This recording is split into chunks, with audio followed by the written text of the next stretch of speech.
السلام علیکم، کیسے ہیں آپ سب؟ امید کرتی ہوں آپ سب بخیر تو عافیت ہوں گے۔ الحمدللہ میں بھی ٹھیک ٹھاک۔ بس وہی سبسکرائب کریے، لائک کریے اور کمنٹس لکھیے، اور جن لوگوں نے سبسکرائب کیا ان لوگوں کا بہت بہت شکریہ۔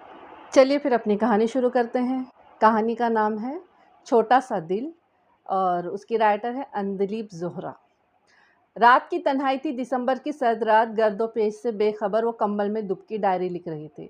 ناصر کاظمی کی غزل، آتش دان میں بجھی یادیں، تنہائی کا ذکر، اداسی کی باتیں، وہ پوری لگن سے اپنا انتخاب لکھ رہی تھی۔ چمکتے دمکتے سرے ورق والے نئے نویلے رسالے پاس ہی دھرے تھے۔ سارا بیٹا ابھی تک جاگ رہی ہو؟ مما نے لائٹ جلتی دیکھی تو اندر آ گئی۔ اس نے ماتھے سے بال ہٹائے اور سر اٹھا کر مما کو دیکھا۔ جلدی میں وہ رسالے چھپانا بھول گئی۔ جب تک وہ ایسا کرتی مما کی نظریں پڑ چکی تھی۔ یہ پڑھ رہی ہو؟ یہ کیا پڑھائی ہو رہی ہے؟ مما نے غصے سے رسالے لہرائے اور جھپٹ کر ڈائری لے لی۔ یہ خرافات لکھتی رہتی ہو تم، مما چلائیں۔ اس کے بعد وہی ہوا جس کا خدشہ تھا۔ رسالے ردی میں دے دیے گئے اور ڈائری چولہے کے نظر ہو گئی۔ سارا روتی رہ گئی، مگر مما کی سخت طبیعت کے آگے نہ آنسو کام آئے، نہ کسی قسم کی جذباتی ہتھ کنڈے۔ پیپرز کے بعد اس کی شادی کا ہنگامہ جاگ اٹھا تھا، سو ساری ناراضگیاں، جذباتی ہتھ کنڈے، ڈانٹ ڈپٹ، گہما گہمی کے نظر ہو گئے، اور وہ دعاؤں کے سائے تلے رخصت ہو گئی۔ شادی کے چند روز بعد مما کو صفائی کے دوران اسٹور سے اس کے رسالے ملے تو بیٹی بہت یاد آئی۔ کیا تو تھا کہ وہ اسے رسالے پڑھنے اور ڈائری لکھنے کی اجازت دے دیتی۔ مما کو پچھتاوے ستانے لگے۔ یہی تو عمر ہوتی ہے۔ پھر وہی زندگی کے جھمیلے، مسائل۔ مما کی سوچیں بھٹک رہی تھی۔ بیٹیوں کے چھوٹے سے دل تو ہوتے ہیں جو ذرا سی محبت بھر دے تو اس سے کھل اٹھتے ہیں۔ مما کی آنکھیں جھلملا گئیں، جن سے مادی کے دریچے روشن ہو گئے تھے۔ نشاط کو وحید مراد، کشور کمار بہت پسند تھے۔ ایک ہیرو، دوسرا گلوکار۔ جاوید میاں-داد، عمران خان، جہانگیر خان آئیڈیل لگتے تھے۔ زوہیب حسن، نازیہ حسن کے گانے ڈیک پر گونجتے، سو اس کے کمرے میں انہی کے پوسٹرز اور کیسٹ اور میگزین ہوتے تھے۔ یہ نہیں تھا کہ وہ بہت زیادہ آزاد خیال یا شتر بے مہار قسم کی لڑکی تھی، بس کالج کی لڑکیوں سے متاثر کچھ نو عمری کا جوش ابال وہ تحریک رہتی تھی۔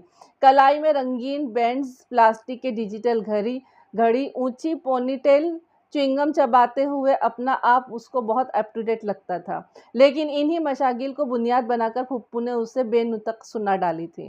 ہمارا ماحول، ہماری لڑکیاں، اقدار، ان کی نوک زبان پر رہتے ہیں۔ انہیں نشاط کی سرگرمیاں بے راہ روی سے کم نہ لگتی تھیں۔ حالانکہ یونیورسٹی تک پہنچتے پہنچتے اس کے کمرے سے پوسٹر غائب ہو چکے تھے۔ کیسٹ کی جگہ کتابیں نظر آتی، اونچی پونی نیچی ڈھیلی سی چٹیا میں بدل جاتی۔ کچھ مزاج میں ٹھہراؤ آ گیا تھا، اور کچھ ان تمام تبدیلیوں کے پیچھے وہ تبصرے، ڈانٹ ڈپٹ باتیں تھیں جو وقتاً فوقتاً اس کے کانوں میں اڈیلی جاتی تھیں۔ جب وہ خود ماں بنی تو سخت دیر مما تھی، جسے رسالے، خرافات، ڈائری لکھنا بے راہ روی لگتی تھی۔ نشاط نے آنسو پوچھے اور رسالے کو سیدھے کیے۔ سارا کے ہاتھوں کا لمس ان کو محسوس ہوا۔ جہاں رہے خوش رہے، بے آواز لب سے دعا نکلی تھی۔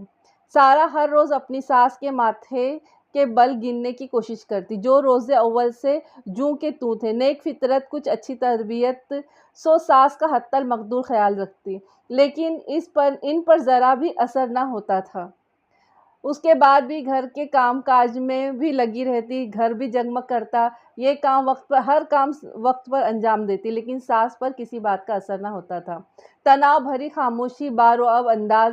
اس روز بھی ایک ملنے والی خاتون سارا کے حسن سلوک کی تعریف کر رہی تھی۔ جب سارا نے خود اپنے کانوں سے سنا، دکھاوا کرتی ہے میرے معیز کو ہاتھوں میں لینے کے لیے، ورنہ ایسی نہیں ہے وہ۔ سارا کا دل کرچی ہو گیا تھا۔ اسے بے ساختہ خیال آیا، دل کا حال تو اللہ ہی جانتا ہے، پھر انہوں نے کیسے کہہ دیا کہ میں دکھاوا کرتی ہوں؟ کیا تھا وہ دو بول تعریف کے بول دیتی، خدمتوں کا اعتراف کرنے سے دل کئی گنا بڑھ جاتا۔ وہ بوجھل دل لیے اپنے کمرے میں آ گئی۔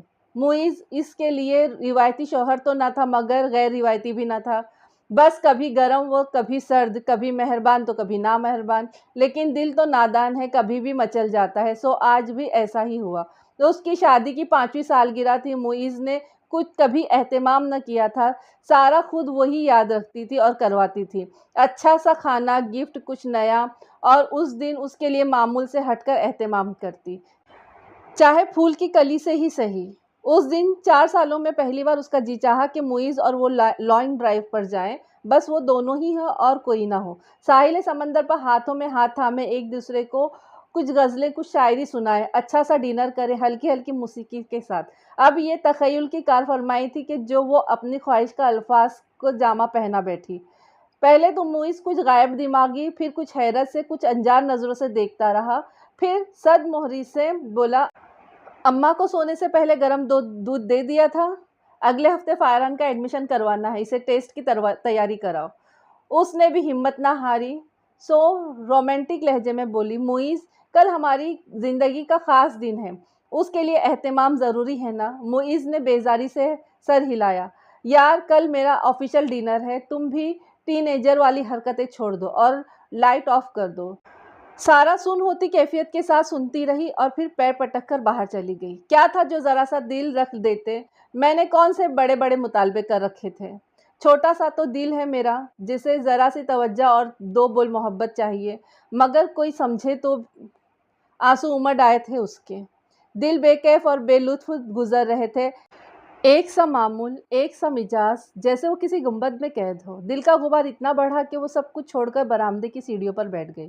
वो खाली ज़हन बैठी थी। ज़हन में स्क्रीन चल रही थी, बस जिस पर माजी के वाक़यात रवां थे। उसका ज़हन मुंतशिर था। सारा को शाहिद आफरीदी पसंद था, मगर दादी ने नामहरम तौबा तौबा कहकर उसके पोस्टर उतरवा दिए थे। हालांकि वो बहैसियत क्रिकेटर उसे पसंद करती थी। कम उम्री का जोश जुनून, जैसा कि बचपन में इसे बारबी, मिकी माउस, ट्यूटी पसंद थे और वो इनके खिलौने और बैग्स लेना पसंद करती थी। डायरी पर गज़लें लिखना पसंद था। नासिर काज़मी, मोहसिन नकवी की किताबें ख़रीदना पसंद थी। उसने बेदर्दी से आंसू रगड़ रगड़ दिए। मम्मा ने डायरी फाड़ दी, रिसाले रद्दी में बेच दिए, चमकते दमकते टाइटल वाले रिसाले तक बेच दिए। उसका गम ताज़ा हो गया, उसके दिल में टेस सी उभरी। ये दिल तो छोटा सा दिल होता है, ज़रा सी मोहब्बत और मान ही तो मांगता है, और बस इससे ज़्यादा और कुछ नहीं मांगता। इस मादी अशिया, रुपया पैसा खुशियों की ज़ामीन होते तो शहज़ादियाँ कभी दुखी नहीं होती। वो दिखे दिल से हमेशा ये सोचती रहती।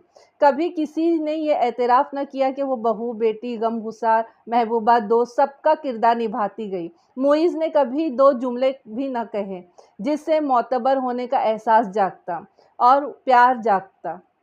उसकी आंखों से सैले रवा था, मगर वो बेखबर थी। बस ज़हन में मुनफी ख़यालात की यलगार थी। बस अपनी ज़िंदगी, अपनी ज़ात के बेमसरफ़ होने का एहसास था और कुछ नहीं।